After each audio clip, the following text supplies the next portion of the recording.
चतरा दक्षिणी वन प्रमंडल की टीम ने एक बड़ी कार्रवाई में मगध कोल परियोजना से तस्करी के माध्यम से बिहार भेजा जा रहा 10 हाइवा में लोड 300 टन अवैध कोयला बरामद किया।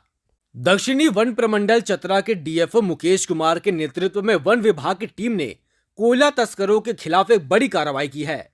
वन विभाग ने अवैध कोयला लेकर जा रहे 10 हाइवा और हाइवा को स्कॉट कर रहे एक वैगनार कार को जब्त किया है। मौके से 2 हाइवा चालक और 2 तस्कर को भी गिरफ्तार किया गया है। जब्त हाइवा वाहनों को चतरा रेंज कार्यालय में रखा गया है। वन विभाग के रेंजर सूर्य भूषण कुमार ने बताया कि डीएफओ मुकेश कुमार को गुरुवार को गुप्त सूचना मिली थी कि हाइवा में तस्करी के लिए अवैध कोयला भेजा जा रहा है। सूचना के आधार पर त्वरित कार्रवाई की गई और वन विभाग के चेक नाका संख्या 1 के पास चेकिंग अभियान चलाया गया। इस दौरान बालू माथ की ओर से कोयला लदे हाइवा आते दिखाई दिए। पूछताछ और जांच में किसी के पास वैध कागजात नहीं पाए गए। इसी दौरान 6 हाइवा चालक अंधेरे का फायदा उठाकर भाग निकले। अन्य 2 चालकों को गिरफ्तार कर लिया गया। हाइवा में लगभग 300 टन कोयला लदा हुआ मिला। उन्होंने बताया कि इसके अलावा हाइवा को स्कॉट कर रहे हजारीबाग नंबर के एक वैगनर कार JH02AR8223 को भी रोका गया। कार से 2 तस्करों को भी गिरफ्तार कर लिया गया।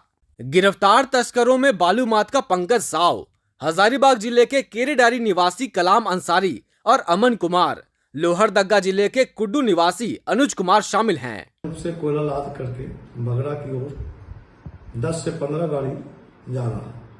सूचना के बाद तुरंत जो है कि एक टीम का गठन किया गया और बगरा हम लोग को चिकनाका चतरा में है, वहाँ पर चेकिंग लगाया गया। उधर से जाने वाले 8-9 गाड़ी एक ही साथ था सभी, और उसके साथ एक स्कॉट करके ला रहा था। वो लोग जब गाड़ी को रोका गया सभी लोग अपने अपने गाड़ी छोड़ करके भागने लगे। बाद में हमारे गश्ती दल द्वारा कुछ लोगों को पकड़ा गया और बाकी सब अंधेरे का लाभ उठा करके भाग गए।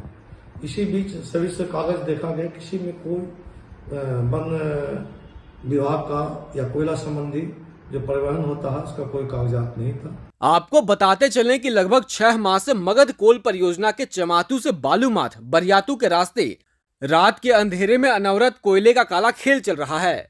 जानकार बताते हैं कि प्रतिदिन 15 हाइवा चतरा जिले के बगरा लावा लौंग होते हुए बिहार की ओर जाता है। इसमें सीधे तौर पर सीसीएल और सीआईएसएफ की भूमिका है।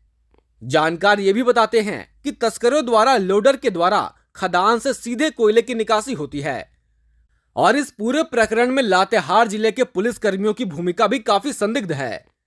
लातेहार जिले के बालूमाथ और अमराडीह पुलिस पिकेट होने के बावजूद बिना रोक टोक इतने बड़े पैमाने पर कोयले की तस्करी होना कई बड़े संदेह को जन्म दे रही है। यदि इस पूरे प्रकरण की निष्पक्ष और गहन जांच की जाए तो यह केवल कुछ तस्करों की गिरफ्तारी तक सीमित नहीं रहेगा, बल्कि इससे एक बड़े संगठित गिरोह का पर्दाफाश हो सकता है, जिसमें संभवतः कई स्तरों पर प्रशासनिक, सुरक्षा एजेंसियों और राजनीतिक संरक्षण की परतें भी उजागर हो सकती हैं। ओंकार न्यूज के लिए चतरा से चंद्रेश शर्मा की रिपोर्ट।